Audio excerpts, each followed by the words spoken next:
Hey, you know what happened to Lelucia? They didn't subscribe to Grand Line Bound. I'm just saying.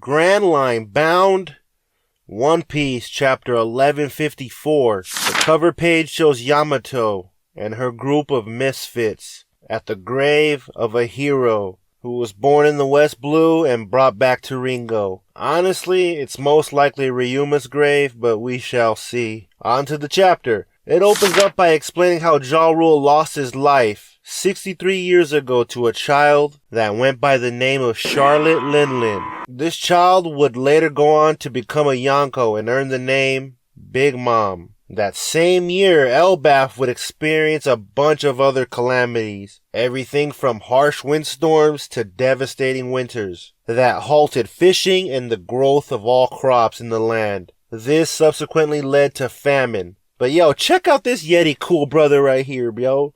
I digress. The next panel shows Estrid, and she's still bedridden. Good.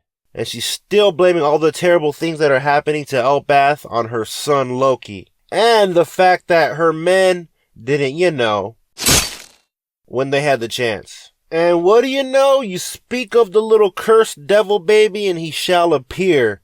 Loki smashes through the door in an attempt to embrace his mother. Estrid, being a big giant piece of shit, rejects him and tells her men to gouge out his eyes to stop the curse before it destroys the nation. We hate you, Estrid. The chapter goes on to explain that because of the harsh winter, it caused famine. And famine led to inner conflicts between the giants. The lack of resources will always cause bloodshed due to battle of said resources. Tempers run hot, and more people start to believe that all of this misfortune might be due to the accursed prince. Now this caused bitterness and made some giants want to enact some of their own sense of justice or revenge. We see a giant approach Haruden, and bro is big pissed off. You know what I mean? He's crashing the fuck out. He's like, hey, little ass nigga, you the big brother of that cursed devil baby, huh? I can't get my hands on him, but your ass gotta go. And Ida tries to step in and save her baby boy, but the dude grabs her by the throat and he's like, hey, yo, shut your ass up, girl. Only reason why they keeping you around is because you got clapped by the king. And Haruden's like, hey, don't be talking about my mama. King Harold appears out of nowhere and smashes the guy.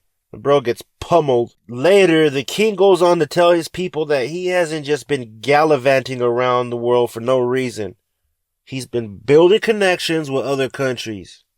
It turns out that these countries have shipped a shit ton of supplies and food to aid Elbaf in their struggles. Huh? You guys want to talk all that shit about humans, huh? They're saving your ass right now. Now, it is said that Queen Estrid continued to declare that all the hardships that Elbaf went through were because of her son. She denounced him until her bitter last breath. And honestly, fuck her. Like, here's what I'm saying, guys. Even if Loki was the accursed prince, I mean, look at him, man. He's a precious little guy. He's a precious little baby. You know what I mean? He looks like an evil Tommy Pickles or some shit. How could you hate this little dude? You know what I mean? And it's like, bitch, you had one job and you failed. You failed that job then. You know what I mean? You failed. Stank booty bitch.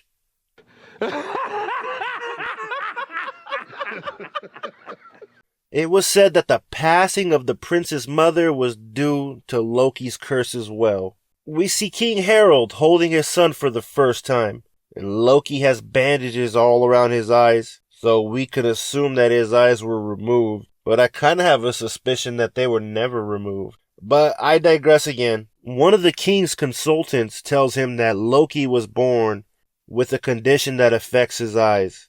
That condition is called having a cunt mother. Let's carry on. What's truly sad is that Harold notices that his son doesn't even smile, and he chalks it up to the passing of his mother. But in reality, it's because the little bro has given up on love, He's lived a fucked up life already. Harold's diplomacy soon started to bear fruit, and Elbaf's winter finally came to a close. Restoring his nation and venturing across the seas to build relationships with other countries continue to be prioritized. Now, this would cause Loki to be neglected once more. Thus, they placed him under the care of Estrid's weasel-ass brother, who treated him just like his sister did. Being a piece of shit must run in the family. And it's kind of the opposite life that Haruden lived with his mother, you know? We see him and her in her tavern. Nothing too crazy. The chapter takes us back 56 years ago at Ja Rule's house. He's talking to Harold about an event that happened at the Reverie. Ja Rule asks him if he was there, and Harold says he was. Now, what I find very interesting is that he says that a king that was invited to the Reverie smuggled him inside as one of his guards. Didn't Shanks said he met Harold at the Reverie and he mentioned that they couldn't really speak freely, due to their location? Well, Harold kind of says the same thing, and he also says that if it wasn't for a unaliving that happened at the Reverie, then his cover would have been blown for sure. And honestly, this is when my interest of the chapter peaked. Ja Rule asks Harold if he's ever heard of the Great Warhammer Battalion, an alleged group of giant shipwrights that armed themselves with warhammers. The king has heard of them, but he always thought they were a myth. Ja Rule confirms to him that they were in fact real. Not only that, but they traveled all around the world and sent many letters back to Elbaf. But what's very odd is that their final letter stated that they had all been captured. If you ask me, to capture over 100 warrior giants is no easy feat. It is no easy task. Harold suspects that it was the world government. Ja Rule does not rule out the possibility, and he says that there might be a reason why his ideals haven't worked out. There seems to be a hidden backstory between the giants and the world government. And if you have time for a quick theory, I've said this in the past. I believe that the giants... I've said in the past, during or after the Void Century, the giants did things to piss off the world government. I think they had a hand in creating Reverse Mountain. I think they had a hand in planting some of the massive trees in the world. But I digress once more. It seems that Ja Rule is dropping all sorts of knowledge on us because he mentions a rumor about a frozen army of giants somewhere. Could that somewhere be Marijois? Frozen giant straw hat? Or Punk Hazard, Yeti Cool Brothers? I keep mentioning the Yeti Cool Brothers. I need to stop. We see Loki. Anywho, under the care of his uncle. And just like I said, he's just like his sister. Bro turns out to be a mega asshole. And he just stands around and mistreats Loki. It's like he's part of the reason why Loki grew up to be an asshole. The chapter takes us back 43 years before present day. It seems that King Harold's dream of having Elbaf join hands with the rest of the world is starting to come to fruition. Everyone celebrates Harold's success. All the meanwhile, the bitterness between Haruden and Loki continue to grow. It seems that Harden's illegitimacy gets thrown in his face constantly, and hatred only breeds more hatred. Now, driven by scorn himself, we see Loki attacking a village as everyone flees. Like I said, bro, turns out to be a big piece of shit. And him and his brother's beef wouldn't stop there. We see Loki telling his stepbrother that he does not have the right to call Harold his dad. And even King Harold catches a stray because Loki calls him stupid. Haruden says that they should try to see things from other people's perspectives. And then he tells Loki to humble himself. He's like, hey, bro, just because you're big, you know what I mean? You don't gotta act like a big old piece of shit, bro. Well, this angers Loki, and Haruden gets whomped over the face.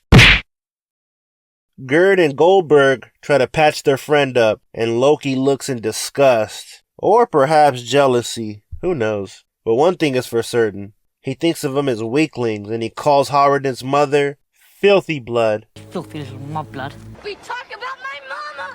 Now, Loki would go on to spread pain and destruction. And on some Kaido shit, he even tried jumping off one of the higher levels to unalive himself. Doesn't work. Bro is so cursed he can't even end himself. As Loki is laying there, a group of people walk up to him. Now these people are the Rocks Pirates, because we see Edward Newgate, aka Whitebeard, and Shiki the Gold Lion, and this man fucking rocks the fucking Beck, father of Blackbeard. It is said that this man unalived a Navy admiral and then vanished without a trace. That he's gonna ask him 3 questions, and he better say yes to all 3 of them, or your ass is grass. The first question, he asks him if this is Elbath, land of the giants. The second question he asks, is this the place where they'll find King Harold? And the third question is, did he subscribe to Grand Line Bound already? Don't mind us. We're just out here burning schools and libraries and shit. But subscribe to Grand Line Bound, will ya?